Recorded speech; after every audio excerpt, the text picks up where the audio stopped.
Welcome to the Sharpe Show. Yes, it is a little bit later. It's like 8 p.m., 8:05 p.m. A little bit later, I know, here on the East Coast, and I'm here a little bit late, but still, I wanted to bring something to you that I hadn't brought in. I've been behind, is that's what I will say. On my big brains, I've been putting out those polls, and I wanted to make sure I was answering all the questions and dealing with the issues that you wanted me to deal with. So I was falling behind. It was supposed to be Big Brain Sunday every Sunday, and that was a great idea. But then I was out petitioning, and you've seen me talking about petitioning like there's no tomorrow. We are going crazy with our petitioning. So things have changed here and there. So I do apologize for that, but we are still here, rocking and rolling, trying to give you as much as I can, while also out there petitioning to the best of my ability. If you want to help me do that, you can. LarrySharpe.com/volunteer, or you can always do the 2-for-1, which you guys know what that is. If you don't, you're not paying attention. Click LarrySharpe.com, click the sign petition, print out the petition itself, sign it, have your friend sign the other one, print out two. You both witness it, mail it on in. That's 2 signatures right there. There are 30,000 libertarians across this state, 30,000 registered. If all of you do it, 60,000 signatures.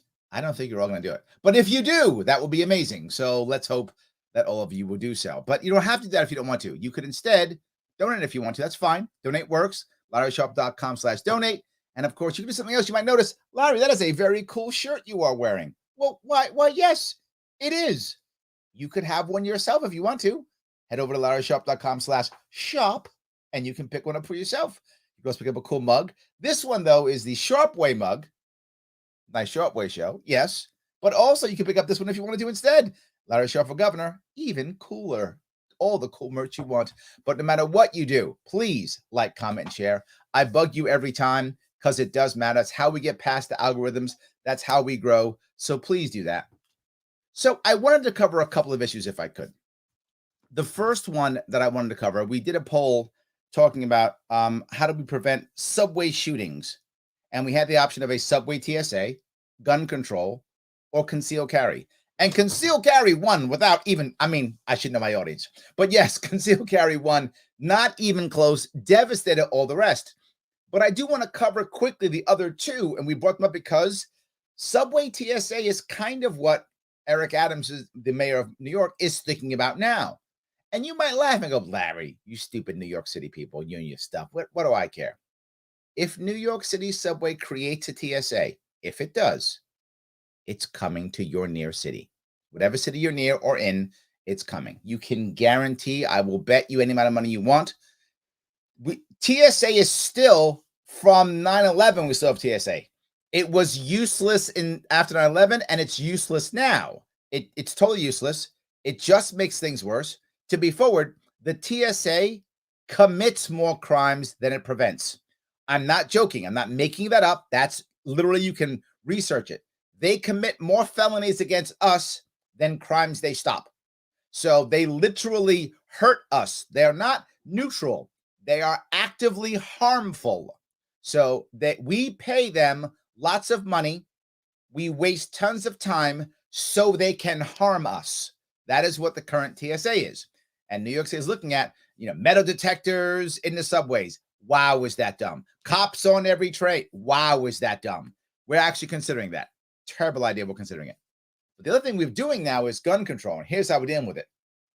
We're fixing ghost guns because of all the problems in the subways with the homeless people and the people who are like shooting up people. All of them have been using ghost guns. No. So actually, none of them have used ghost guns.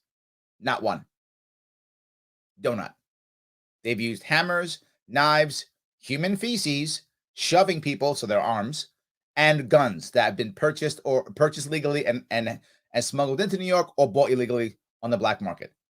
None of them are ghost guns. So we're going to do ghost guns. Yes, as bad as that is, that's what we're thinking about. We're not thinking about concealed carry at all.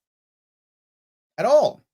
Now, the problem with concealed carry, and there are problems with it, and it's not because I don't believe in it. Of course I do. You know that. Please don't try to go, Larry hates guns or whatever. That's insanely stupid.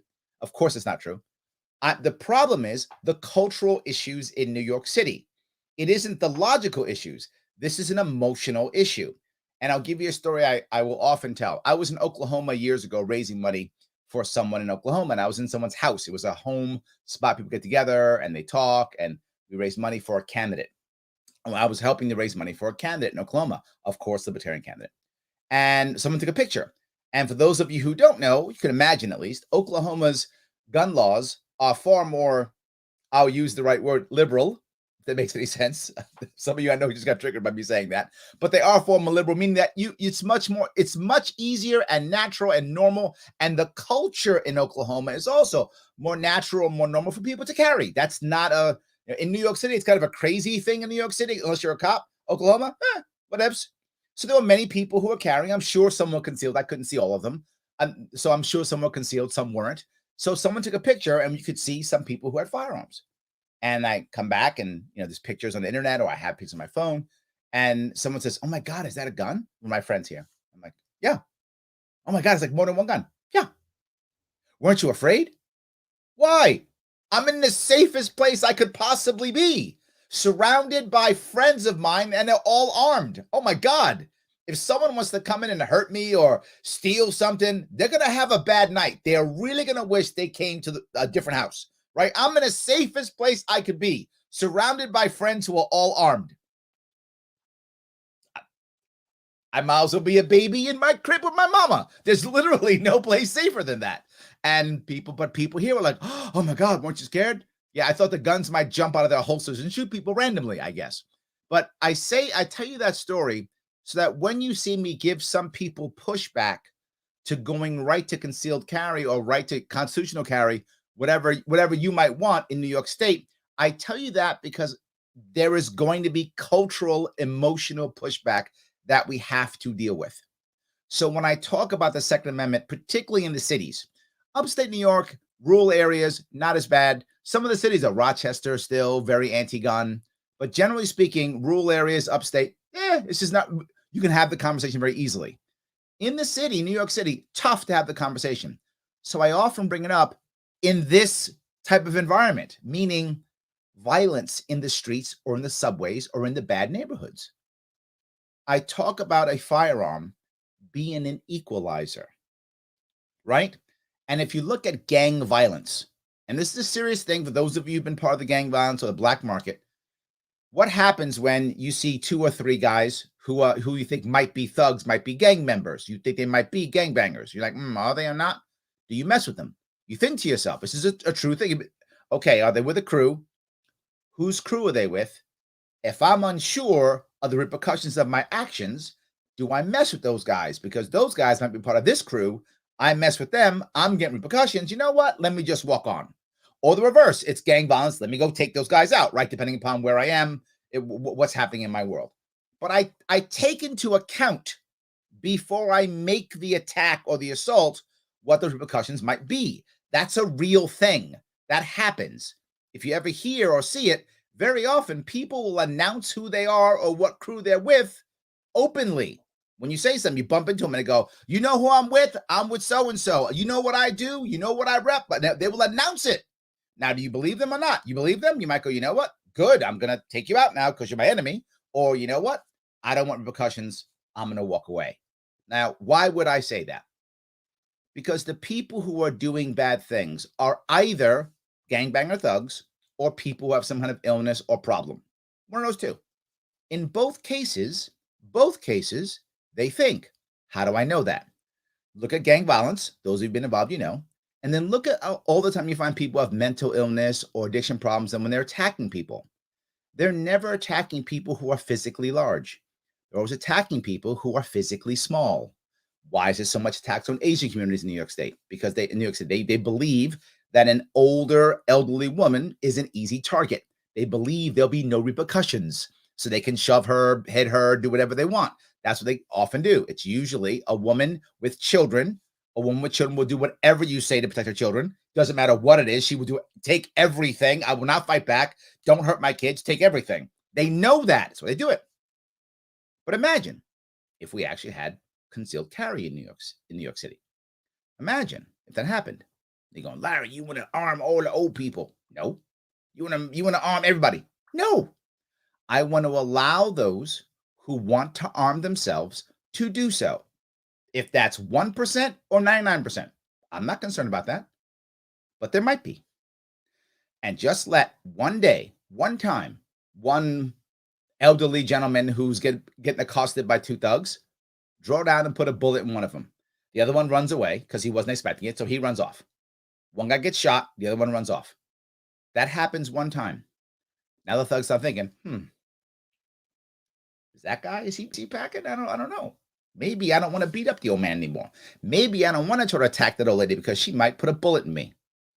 And you might go, Larry, that sounds crazy. No, that's how it happens. How do I know that?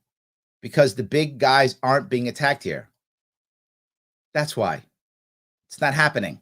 Unless it's gang-on-gang violence, right? But the exception of gang-on-gang violence, the average person walking around the street, don't worry about it. It doesn't happen because they're worried. There might be repercussions. That's the goal. This is why a concealed carry will actually work. Again, you don't have to arm everybody. Not required. In fact, in theory, no one could be armed, in theory, as long as the guys didn't know if somebody was armed or not. But Lara, if you do that, there'll be shootouts in the streets. Great. Can you please show me in any city or any area where they have made the gun laws looser or more liberal? I'm going to keep using that word to trigger you guys. More liberal, if they do that, where those shootouts have occurred. I will give you the answer. Nowhere. Nowhere. Doesn't happen. So I get the fear. It does feel bad. Oh my God, if I loosen the gun laws, we'll be shooting people in the streets. I understand the fear because you don't know it. It feels weird. If you make it legal, people will go do it. We're not making it legal to shoot people. That would still be illegal, right? Just because you could have a firearm doesn't mean, well, now I can just randomly shoot people. That's not how that works. How do we know that? Look at the states with more liberal, I'm going to keep saying it, more liberal gun laws, right? So that I don't see people getting shot every day in the streets there. In fact, if you look at the data, straight data, and this is not biased, legal gun owners, people who legally own firearms, statistically are less likely to commit crimes than people who are not legal gun owners. Just data, and that's across all America. So by default, if you had more legal gun owners, you would have less criminals. It's just math, not even Common Core math. So am I saying that you should arm everybody? No, I'm not. And there are many reasons why there's violence in the subways. Many reasons. It isn't just that. And some of you got mad at me over my carrying caboose idea. And I'll explain it in a second. But there are many things to do. But of the three I gave you, the only one that had any real value was concealed carry. And sadly, that's the one that's least likely to happen in New York City. That's how my city is. This is why I'm fighting. This is why I'm running. Because of the three I gave you, the one that's most likely to actually have some actual results and make things better is the least likely to happen. Instead, we get more gun control, a subway TSA, and people still scared of guns. When I'm not trying to arm the world, I'm trying to allow the world to arm itself if it wants to. That's it. If you want to go, if you're afraid of guns or don't want a gun or think a gun in your house is going to be dangerous because of who you have in your house, don't do it. It's a right, not a requirement. You do you. You're worried? Don't do it. No one's going to be mad at you. Just don't stop others. So that could actually work. I want to make sure that was clear. There are many reasons. I'm going to go down the carrying caboose idea. People have been mad at me about this idea. I'm not sure why people are mad at it. The carrying caboose idea, it's the way to stop some of the violence and deal with some of the addiction and homeless problems in the subway system. There are, again, many aspects. I gave you just one. Another idea is what I call the carrying caboose idea. This is an idea where every other train, the last car every other train is basically a car designated for people who are in trouble, either addiction or homeless. I'm sorry, addiction or mental illness. I apologize. Addiction and mental illness. Not all homeless people fall into that category. Some are working poor, some are veterans. It's all different. But of the homeless population, there's a chunk that either have addiction problems or have mental illness problems. And many of them, they go to the MTA. It's where they go. They go into buses. They go into subways. They're there already. And in fact, if you've been here and you all of a sudden see a bunch of cars and one car that's empty for no reason, you know why it's empty. There is someone who is homeless, who is smelling terrible. I'm not trying to be mean. That's just a fact. They smell so bad that you can't go into the car without retching. And this is a real thing. Like if you go to the car, you start wanting to throw up. So the car is empty because no one can take the smell. And sometimes there'll be 2 or 3 people there that the entire car is so bad, you just can't go into the car. This is not an exaggeration. This is a real thing. So what I'm saying is the last car is designated for people like that. So first people immediately go, well, so now we're paying for this? Stop. I'm a libertarian. Shut up. You know I'm not saying that. It is a sponsored car. It is a sponsored car by 1 or 2 types of people. One, healthcare organizations, big pharma maybe, something like that, or companies that are trying to rehab their image. So, for example, they got sued by a lawsuit. They have to pay something back. This could be part of their payment. So then, of course, they sponsor it. In that car is security, not a cop. Because in this specific case, many homeless people are scared of cops. So it's not a cop. It's some kind of form of private security paid for by those people. However, a cop can move that people as they come in to the back of the cars, to that area.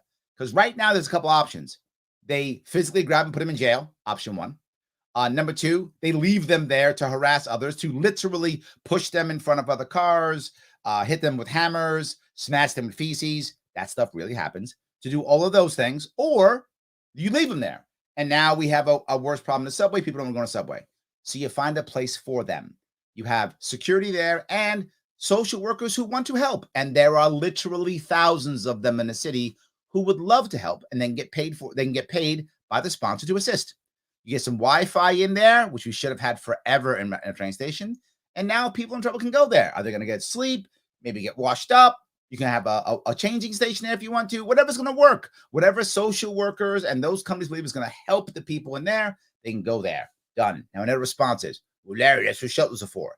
They're not going to shelters because the city runs the shelters, and the cities can't run a damn thing good. The city runs everything poorly. So it runs shelters poorly also. This isn't run by the city. That's the point.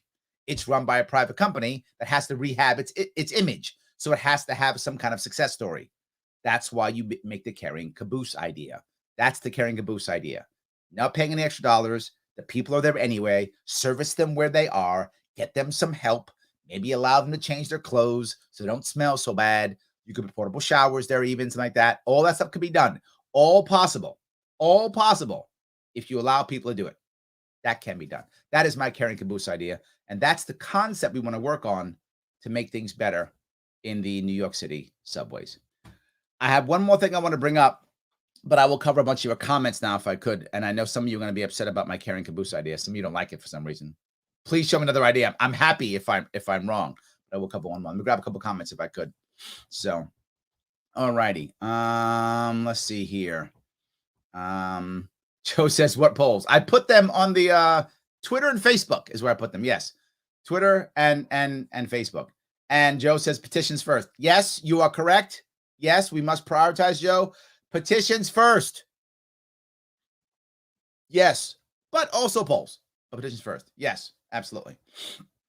So, all right, if I can do this here. Brennan says, love you, Larry. Thank you. I appreciate that, my friend. Andrew says, my idiot councilman in the city of Oneonta wants the city to house Ukrainian refugees. Oh. I'm not necessarily against housing Ukrainian refugees, but why your city and who's paying for it? I mean, if you have some people who have Ukrainian background, maybe, or care for Ukrainians specifically, and they want to keep them in their own homes and sponsor them, world's not going to end. But my worry is, I think you know what's going to happen. They're going to take all the city. It's going to become a city problem, right? It's not going to become an individual family problem, right? And my point being with this, let's say, for example, you listening or watching, you have Ukrainian family, in Ukraine. You're Ukrainian and you want to sponsor your family. I don't have a problem with creating a fast track for people who are in Ukraine to be sponsored by a family here. The family takes responsibility. The family wants to sponsor them. You could fast track something like that. That's not necessarily a bad plan, but that's not what ever happens. What happens is they just come and the city has to support them. So that's the problem, right? If it wasn't that, I'm open to the other idea conceptually. That'd be a good plan, obviously. But if you individually, because you care about Ukraine or have family or friends there, you want to sponsor people, the world's not going to end. We could fast track something. It's not a bad idea. So he continues, the city council already has a problem with housing veterans and the homeless as it is. Yeah, but see, that's not good enough virtue signaling, Andrew. The virtue signal is I got to put my Ukrainian flag and I got to bring refugees in. See, I said the right things. There we go. That's how that works. Yes. So Joe says that's a Sharpe shirt. It is. It is 100%. And don't forget, you can get one yourself if you want to. LarrySharpe.com/shop. Absolutely. Or you can also petition too, by the way. LarrySharpe.com. Click that sign a petition and you can start petitioning on your own right now. Like today, if you wanted to. You could do that 100%. So thank you for that. All right. That's very funny. Joe says ban subways. Well, I guess you know what?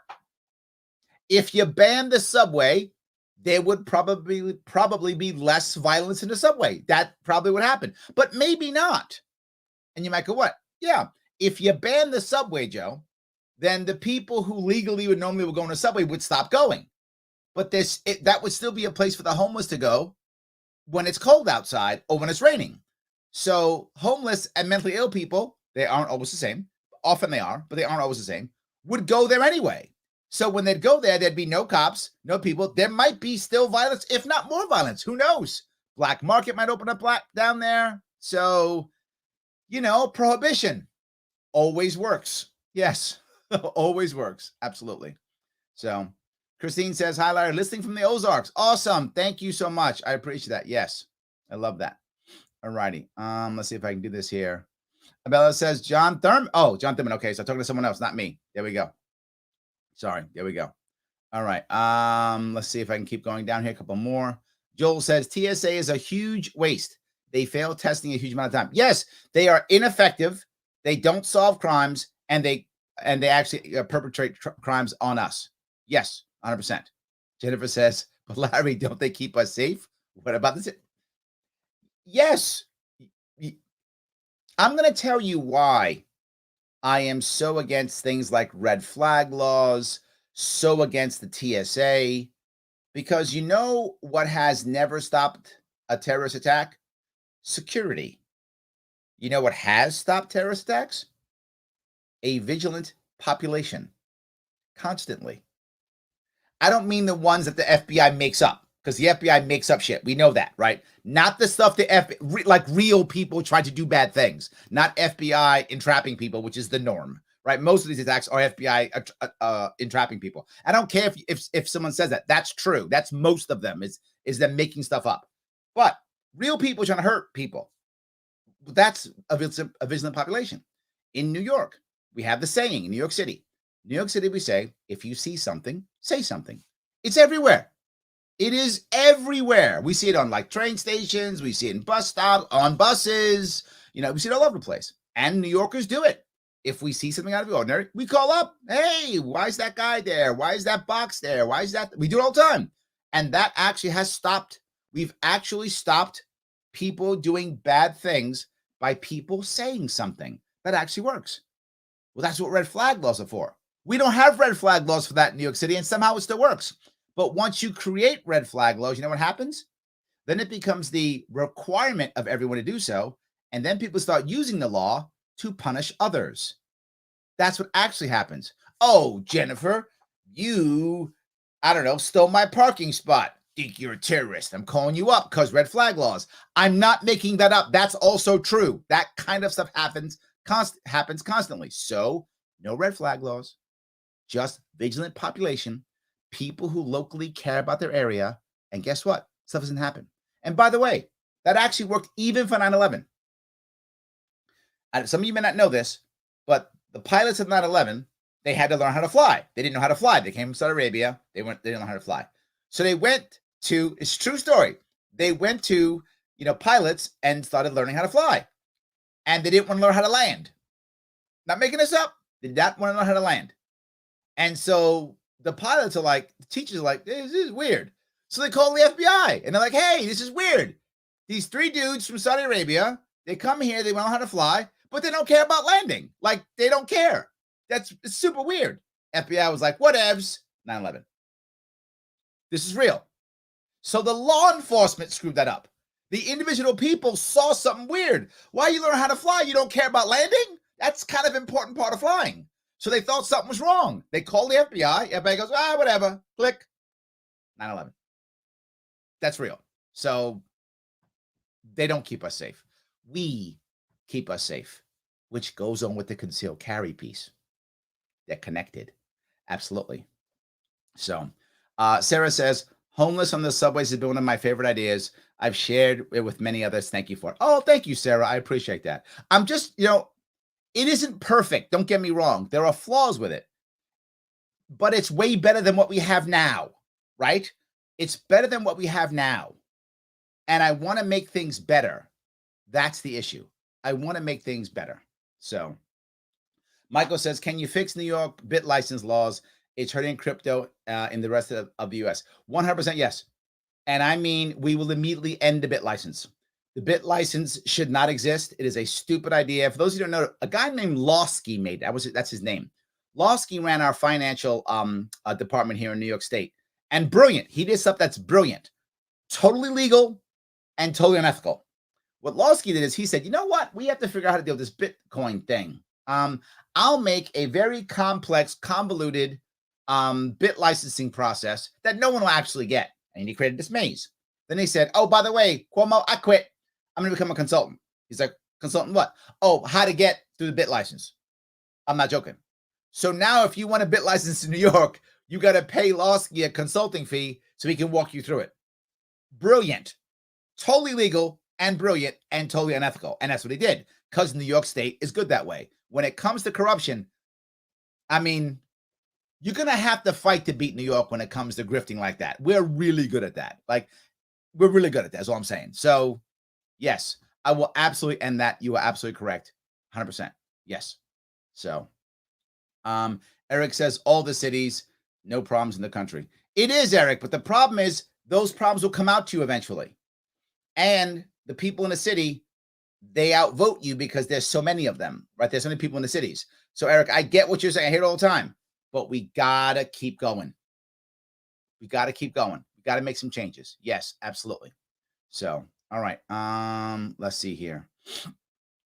Joe says, safest I feel is when I'm at a gun show. Yeah, no doubt. Who's going to come? If you're going to come rob a gun show, wow. You're bringing an army, I guess. I guess. Yes. Desiree says, I used to live in Oklahoma and it was open carry. Yes, a lot. Their laws are way different than New York State. Way different. Chuck says, do you carry? Of course not. I hope you're not talking to me. I live in New York City. If I carry New York City, I'm going to jail. I'm going to Rikers Island. I'm going to the most violent violent jail in the entire country. I'm going to pass on that. I'm going to pass on that. Yes. So, all right. Let's see here. Dan says hold on. Let's see if I can grab this here. Oh, you got the whole thing. I'm sorry. As irritating as we TSA guys are, I'm sure one day they'll reprivatize, but you'll miss us when we're gone when you see what it takes our place. I'm sure the higher ups are looking at the components of the Chinese social credit system like what they see. I don't know. This is my problem, Dan. Do I think we should have security? Of course. Of course. Do I think we should have government-run TSA? No. You are correct. Why don't they just hire you guys as private security for either the airport or depending on how they want to do it, the individual airlines? Then you'd get privatized training and privatized results, and you'd have to worry about what your customer wants. Yes, absolutely, 100%. So let's see here. Karen says the gun violence statistics between Chicago and Houston really show this fact beautifully. Absolutely. Thank you for that. I appreciate that. Yes. Let's see if I can keep going. Yeah, carrying caboose. That's it. Love that. Yes. I thought carrying caboose was nice. I like the idea. Absolutely. I did like the carrying caboose. Brandon says, are you on the Forward Party ticket? The Forward Party has absolutely endorsed me. I'll be doing some events with Andrew Yang in the summer. So yes, but they will not be grabbing a line. It is too hard to get a line here in New York, meaning to get party status in New York if you're not Democrat or Republican, virtually impossible. almost impossible. I'm doing it now, and I have to do it because I've ran before. I got hundreds of volunteers. I got you guys petitioning for me. I've raised a bunch of money. I can do it. Nobody else can. It's basically impossible. So yeah. So thank you for that. I appreciate that. So what I want to do, hold on. Let me see. So Jay says, so why do homeless people stay in New York City? I've never been there. I'm just trying to understand this. Generally speaking, many of them are here because it's what they know. It's their home. So they know New York City. But also, New York City has a lot of resources for people who are homeless. It does. A lot of people give to them on the streets. If you're an addict, then there's a lot of drugs here for you. If you're an addict, to keep you okay. There are facilities where you can stay if you want to. A subway system will keep you warm. There are places to stay. It's why they stay in places like San Francisco. Homeless people stay where they can survive and be as comfortable as possible. I think that's the issue, right? Number one issue. Absolutely. So, yes. All right, let me see if I can grab the other thing that you guys mentioned. I want to cover both of these. We also talked about what is the biggest threat. No, that's the wrong one. Okay.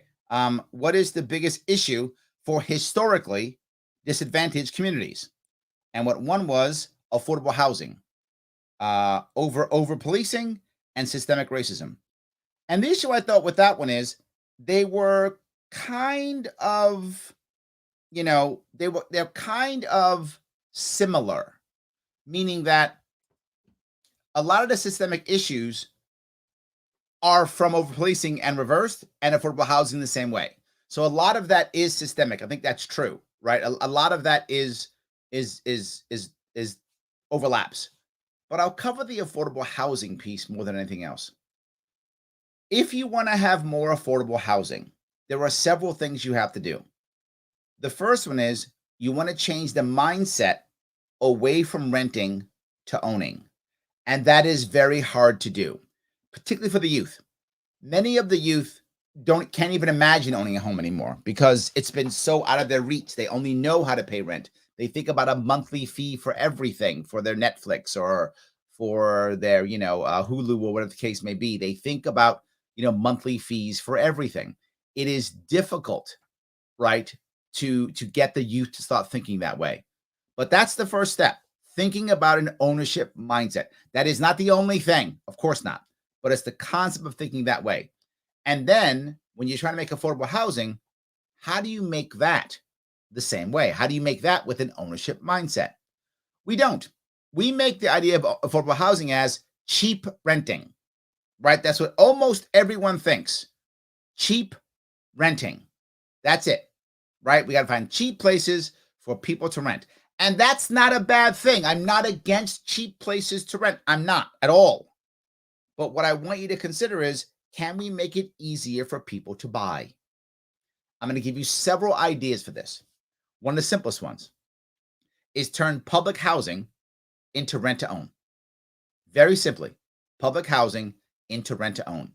If you're in public housing, whatever public housing there is, you should have the opportunity, if you want to turn your rent into ownership. Now, some of the people who are renting in public housing, they're on public assistance. So that means that now, in theory, we're paying them to own a house, and people get mad. They go, how would I why would I want to pay this person to own the apartment?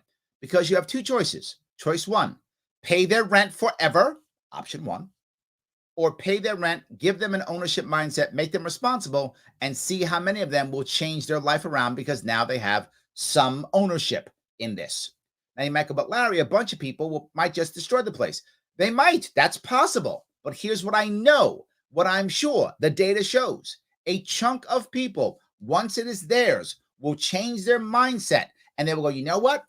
This is my apartment. I'm not renting. I'm paying a mortgage. This is my apartment. I will think differently about it. I will care more about my community. I will care more about my housing project. I will care more about my building.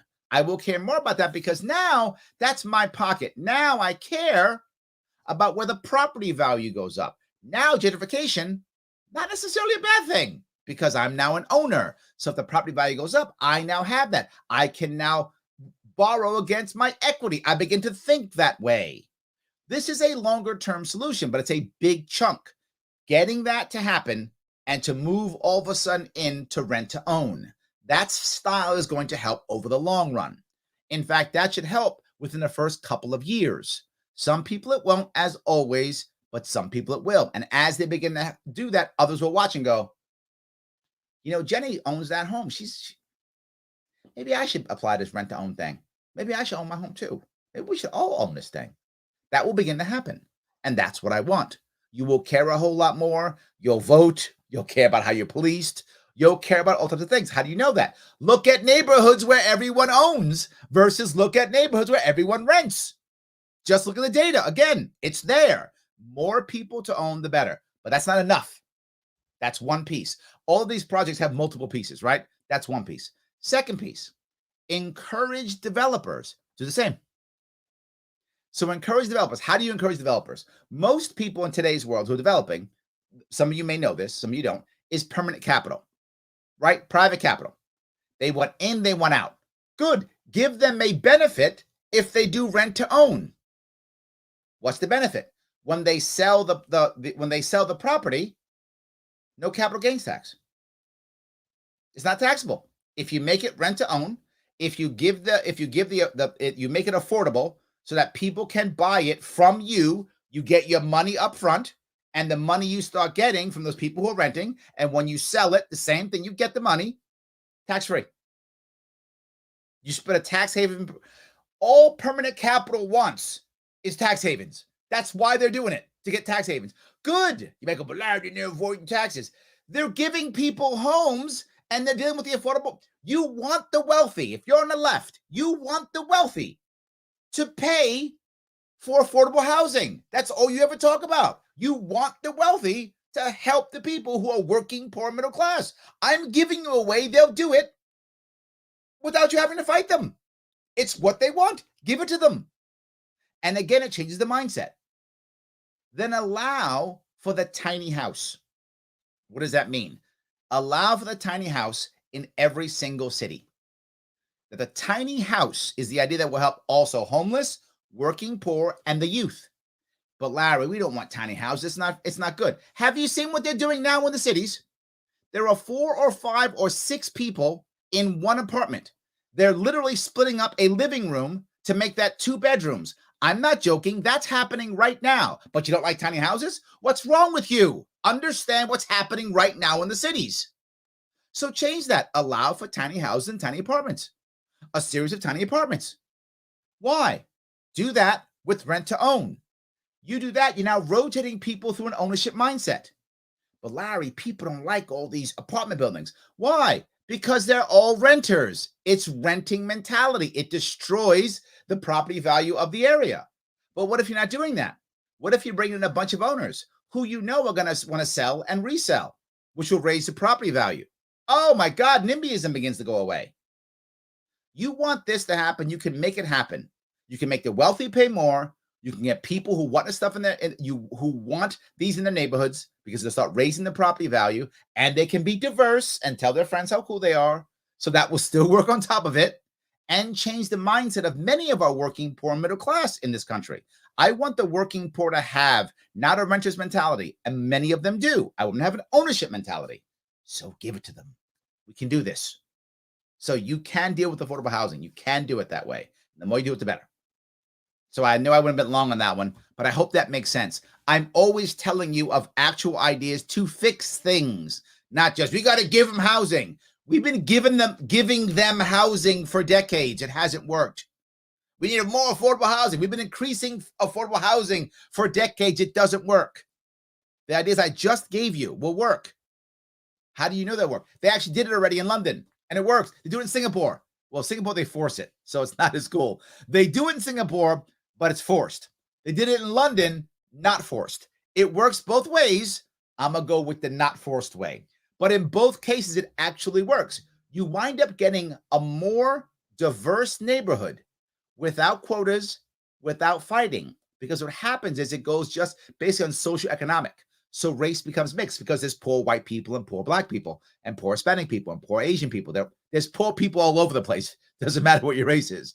So those people want to start to move up in the world. And for most people in America, Real estate is the best way, easiest way for you to gain actual wealth, right? Not just be rich, but gain wealth, gain equity, and change your mindset. So give it to them. This can work. Hope that was helpful for the people who were asking. That's how you could handle it with the affordable housing piece. It can be done. It should be done. So yes. All right. Let me see if I can go down here again. If I could grab a couple more of these questions. I appreciate this. Karen says lots of communities still reeling from redlining. 100%. Yes. Redlining was terrible. And this is what so many people think, redlining was done years ago. It was. That's an accurate statement. Redlining officially stopped, I think, officially in the 70s, if I'm not mistaken. And then, but the bankers actually stopped dealing with it around the 80s. You might go, well, Larry, it's 40 years ago. Yeah, but 30 years is a mortgage.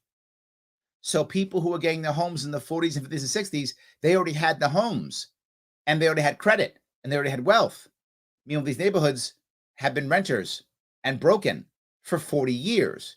You got to rebuild for that. And that's what you're talking about. You're totally correct, right? And also just mentally. Black neighborhood versus white neighborhood. That too. So yes, absolutely. So, all right. Let's see here. Sarah says, "Oh, I like that idea. When I had rental assistance, an opportunity to improve my situation, credit score, etc., would have been huge." Yes, absolutely, 100%. Yes, 100%. Karen says they get a bigger apartment every kid they have. Why work? Well, in this case, that wouldn't be what we would do, Karen. Right? You would have to sell your older home and buy a new one, right? But again, you'd be thinking that way, right? You would be thinking to do that. And again, to be forward, most people don't think that way, and most wouldn't. Most people wouldn't. But eventually, over time, as they watch the people around them, and they go, "Man, these guys are doing it. Maybe I should too. Okay, let me do it also." So yes. So, Karen says, "How is that possible? Landlords rent to make money." Some landlords do. Many don't, right? Many are doing it as investments. So, Karen, this would not be everywhere. Some people, this is why, again, it's not forced. They forced it in Singapore. I don't want to force it. It should be voluntary. Maybe you buying, a house and having 3 apartments in it, you might not care. No worries. You don't have to. But there's a lot of permanent capital and private capital. They're doing it just so they can turn it. That's their goal. They're not renting it to make money. The rent isn't that important. In fact, most of them are borrowing. This is a true story. They buy the property, and the rents themselves they use as collateral for other loans to buy other things. So now I'm just saying, do it a different way. Take it as the money comes in. That's a repayment for you. That's how you get you paid the money. You get the money back from what you did plus interest, obviously. And then when you sell it, all the money you get from either the rent money or from selling it, no tax. It's not taxable. So that now becomes a tax haven for these guys. And again, if you're dropping $100,000 on a small building with 3 apartments in it, obviously not New York City. It's actually that's $2 million at least. But someplace else, you may not care about that tax issue. It may not be an issue for you. But if you're permanent capital and you're literally dropping $50 million, you care a lot about that tax burden, a lot, and you would think differently. So again, this is not the only issue. It's a good issue. It wouldn't affect everybody. And a general rule, the average everyday small time person is going to go about their business normally. This is to get, again, you guys know my policies. I want the wealthy to pay. I do. I want the big corporations to pay. I just don't want to make it tax, and I don't want to force them. I want them to want to do it. I want to create an environment to where they're happy to do it, because then they'll do it, and they won't fight me, and they won't sue, and they won't rewrite the laws and rewrite all the regulations that we keep seeing happening every single time. So I hope that was clearer, Karen. It wasn't about, that's why it wasn't force, because sometimes people wouldn't want to do it. And maybe you might not. In your case, you might not. So yes. All right. Jennifer says, but Larry, with the amount of money we pay in taxes, shouldn't we already have free housing, free healthcare, free college, no homelessness? Yes. With the amount of money we're paying, yes. You're right. We should. Absolutely. It's almost like government isn't motivated to solve problems, but has some strange incentive to create them. What?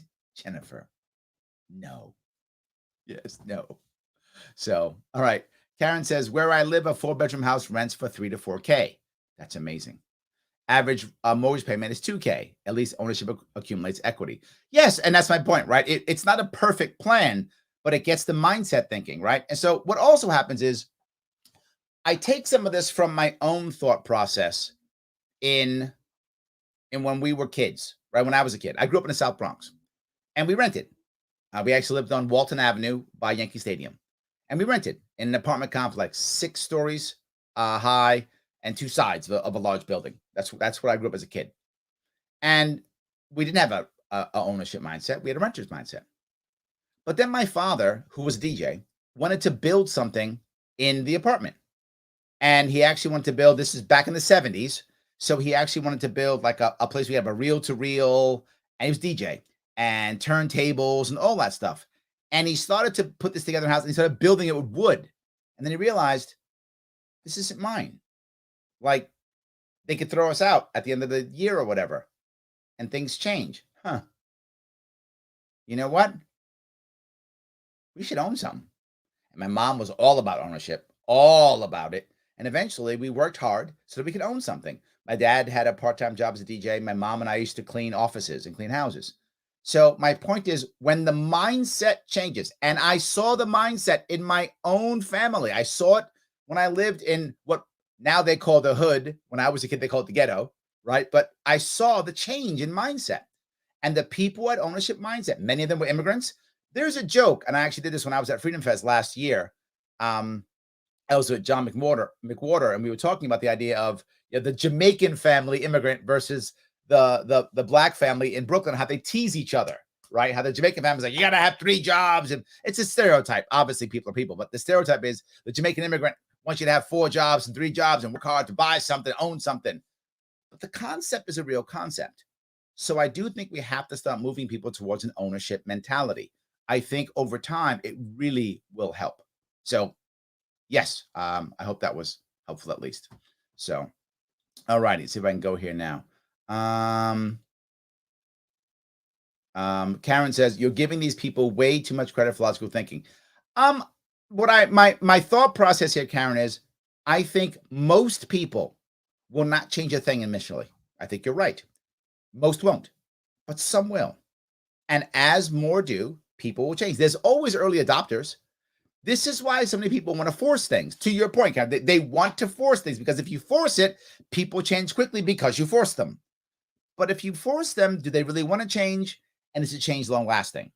I want long-lasting change. So I'd rather go slowly, get people to change their mindset, and over time, they'll do it. Generally speaking, if you change the environment, you get better players, you get better results. So that's what I want to do. I hope that at least makes sense. Even if some of you guys disagree, I get it, but I hope that at least makes sense. Karen, I used to like you until you said I hate the Yankees. You were my best friend. No more. Now, I'm totally messing with you. But yes, I'm a Yankee fan. Totally a Yankee fan. Sorry, I'm a Yankee fan. It's true. So guys, do me a small favor if you would, though. As I said earlier, please head over to libertarianism.com. Check them out. Click that link. Share that link out. Let people go. If people are saying, these libertarians are nuts, go to libertarianism.com. Go to libertarianism.com. Click that link right there. Go there. Check it out. See what they're doing. And they've got some cool merch. Not as cool as my merch, obviously, but they have cool merch. You can go. You can buy it if you want to, or take the quizzes and you get points, and you can take and you get the merch for free with the points. So either way it works. Lots of videos, lots of quizzes and tests about what libertarianism really is about. Please, they are my sponsor for this show. Please help them out. Share it. Take it. It is a lot of fun. It's very interesting. Please go ahead and do so. And of course, if you want to help me out, you can get my merch if you want to, LarrySharpe.com/shop. You can donate if you just want to give some money. I'm happy to take some money. I need it for petitioning. So LarrySharpe.com/donate, or you can volunteer to petition if you want to, LarrySharpe.com/volunteer. But I don't just need petitioning. I also need people in policy. I need people in social media. This is an army of people I need to fight this battle. So help me out if you can. And if you just want to sign a petition, if you live in New York State and you're a registered voter, easy day. LarrySharpe.com/ and then click on the sign petition. Print out 2 petitions. You and a friend sign them. Then you and a friend swap and witness, because you cannot witness your own signature. Your friend witnesses one, you witness the other. Mail them in to me. I got 2 signatures. If 30,000 of you do that, I have 60,000 signatures. So do it. Get your friends. It does help tremendously. And always like and comment and share. It does matter tremendously, 100%. So let me see. Juan says, thank you again for trekking to Orange County. Oh, yes, I was at Orange Strong, yes, last night to address the locals last night. I've gotten a lot of positive feedback on your honest responses to real problems. That's the issue, right? I know sometimes you guys don't. I should be very full with all of you who are listening. If you're listening and watching, there are going to be times that you disagree with me. It's how it works. The reason why often people don't with other candidates is because they don't actually say anything. They just do the left-right paradigm thing. They virtue signal from the left or from the right. You're in the same team. They don't talk about policies at all. So you always agree with them. Easy day. But when you're actually trying to solve problems, sometimes you're going to disagree with me. Sometimes I'm going to be wrong. Sometimes you're going to be wrong. Sometimes we're both going to be wrong. Sometimes we're both going to be right. That's how it works. But the one thing you'll know, for those of you who come see me at events or talk to me here, I have open, honest conversations all the time. We have conversations. I change my mind. I hope I'll change your mind, but I might not. You might change mine. It does happen. People have seen me do it right here. And I've actually changed policy issues also. So policy changes because you showed me something I didn't know, I didn't understand, and I'll change the policy all the time. It does matter, guys. This is important. I hope you see it. Let you guys all run. I hope it was an interesting big brain. We covered 2 specific policies and issues. Hope it was exciting. I will see you all. Oh, by the way, I will be out. 4 events going on this weekend. If you want to get petitions, 2 in New York City, 2 upstate. So check out my events page on Facebook and you will check them out. I hope to see you there. Have a good one, guys.